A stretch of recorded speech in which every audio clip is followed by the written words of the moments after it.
வணக்கம்.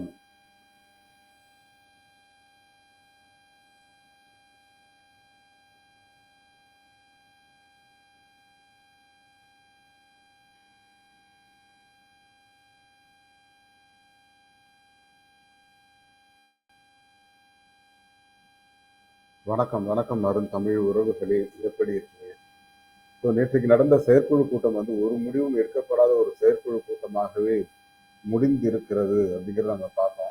பட் என்ன பொறுத்தவரைக்கும் இதுல எடப்பாடி அவர்களோட தலைமையை உறுதி செய்வதற்காகவே இது செயற்குழு கூட்டம் நடந்ததாக தெரிகிறது.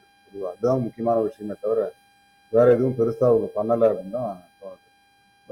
இப்ப நீங்க மற்ற முன்னாள் அமைச்சர்கள்லாம் வந்து அவ்ளோ பிரச்சனை பண்ணாங்களே, அவங்கலாம் எங்க அப்படின்னு கேட்டீங்கன்னா, அவங்கலாம் அமைதிப்படுத்தப்பட்டிருக்கிறார்கள் அப்படிங்கிறது நல்லாவே தெரியுது. ஸோ இத பத்தி விரிவா பார்க்கலாம். அதுக்கு முன்னாடி உங்களுடைய கருத்துக்கள் வரவேற்கப்படுகின்றன. அதுபோல நம்ம சேனலை லைக் பண்ணுங்க, சப்போர்ட் பண்ணுங்க, சப்ஸ்கிரைப் பண்ணுங்க. உங்க நண்பர்களுக்கு மறக்காம ஷேர் பண்ணுங்க. ஒரு முடிவும் எடுக்காமலேயே செயற்குழு கூட்டத்தை நடத்தி முடித்திருக்கிறார் எடப்பாடி பழனிசாமி. அதாவது ஓபிஎஸ்ஐ பற்றியோ, சசிகலாவை பற்றியோ பேச்சே அடிபடவில்லை. அதற்கான காரணங்கள் என்ன அப்படிங்கிறத பார்க்க போறோம். அதாவது இங்கு யாரெல்லாம் வந்து கட்சி ஒற்றுமையா இருக்கணும்னு ஆசைப்படுறாங்களோ, அவங்க எல்லோரையும் சமாதானப்படுத்தி இருக்கிறார்கள். நம்ம வந்து இன்னொருத்தருக்கு அடிமையா இருக்க வேண்டாம். அவங்க வந்தா நம்மலாம் அடிமையாயிடுறோம். ஸோ அந்த மாதிரி எண்ணங்கள் வேண்டாம் அப்படிங்கிறது தான் வந்து எடப்பாடியோட தரப்பு நியாயமாக இருக்கு. கிட்டத்தட்ட ஒரு நியாயம் கூட. ஏன்னா சசிகலா வந்தாங்க அப்படின்னா அவங்க குடும்பத்தோட இது வந்து டாமினேஷன் வந்து அதிகரிச்சிடும் அப்படிங்கிறது உண்மைதான். அதே போல இன்னும் சில விஷயங்களும் இருக்குங்க. கப்பம் கட்டணும் அப்படிங்கிற ஒரு விஷயம். அதாவது ஆங்கிலேயர்களுக்கு கப்பம் கட்டின மாதிரி சசிகலா அவர்களுக்கு கப்பம் கட்ட வேண்டும் அப்படிங்கிறது. பட் ஓபிஎஸ் அவர்களை பொறுத்த வரைக்கும் ஓபிஎஸ் கண்டிப்பா அதிமுகவில் இருக்கணும்னு நினைக்கிற ஒரு நபர் அவரை ஏன் சேர்த்துக்க மாட்டேங்கிறாங்க அப்படிங்கிறது ரொம்ப ஆச்சரியமா இருக்கு. பட் இதுக்கு சில காரணங்கள் இருக்கலாமோங்கிற ஒரு சந்தேகமும் இருக்கு. ஏன்னா அவர் வந்தா என்ன ஈக்குவலான தலைவர், அவர் எடப்பாடிக்கு ஈக்குவலான தலைவர். இல்ல ஒருபடி மேல கூட 2 தடவை முதலமைச்சரா இருந்தார். அதுக்கப்புறம் 3வது முறை முதலமைச்சர் ஆனாரு. அப்பதான் சசிகலா அவர்கள் திருப்பி வாங்கினாங்க இல்லையா? ஸோ அந்த மாதிரி இருக்கு. அவர் ஈக்குவலான தலைவர். அவர் இருந்தா நமக்கு வந்து சங்கடம் தான் இன்னைக்கு அப்படின்றதுனால அவரையும் ஒதுக்குறாங்க. எடப்பாடி என்ன சொல்றாருன்னா, எனக்கு மேல இருக்கணும்னு நினைக்கிறவங்க யாரும் கட்சிக்குள்ள வரக்கூடாது. எனக்கு கீழே இருப்பவர்கள் தான் எல்லோரும் யார் வேணாலும் கட்சியில இருக்கலாம் அப்படிங்கிறது அவருடைய பாயிண்ட் ஆஃப் வியூ.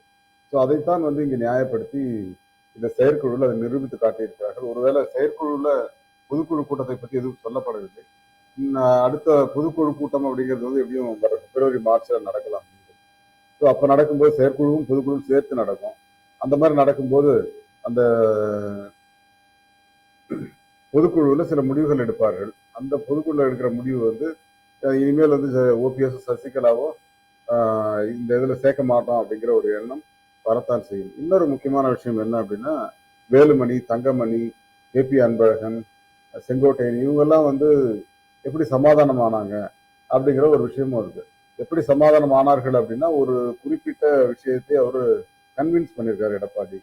தனியா முந்தா நாள் கூப்பிட்டு எல்லாரையும் வச்சு உட்கார வச்சு பேசி முன்னாள் அமைச்சர்கள் எல்லாரையும் உட்கார வச்சு நிறைய விஷயங்கள் வீட்டில் பேசியிருக்காரு.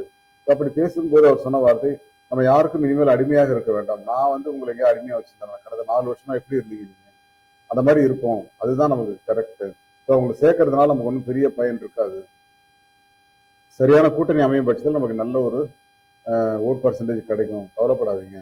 இதெல்லாம் நம்ம பிளான் பண்ண போறோம் அப்படின்னு ஒரு சில விஷயங்களை அவர் சொல்லியிருக்காரு. நாம் தமிழர் சீமானே இந்த பக்கம் கூட்டுறோம் அப்படிங்கிற மாதிரி சொல்றாரு. பட் அதுக்கான சாதக பாதகங்கள் என்ன அப்படிங்கிறது பொறுத்து தான் பார்க்கணும்.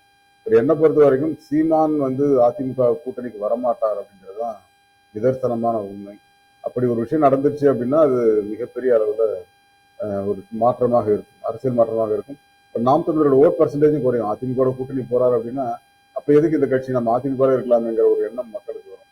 அந்த மாதிரி எண்ணங்களும் வரலாம். அது நெகட்டிவா கூட போகலாம். இந்த மாதிரி கூட இருக்கும். இதை பார்க்கலாம். இது எந்த மாதிரியான முயற்சிகள் நடக்குது அப்படிங்கிறத பார்ப்போம்.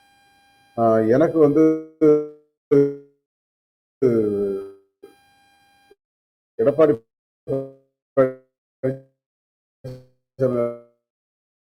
இந்த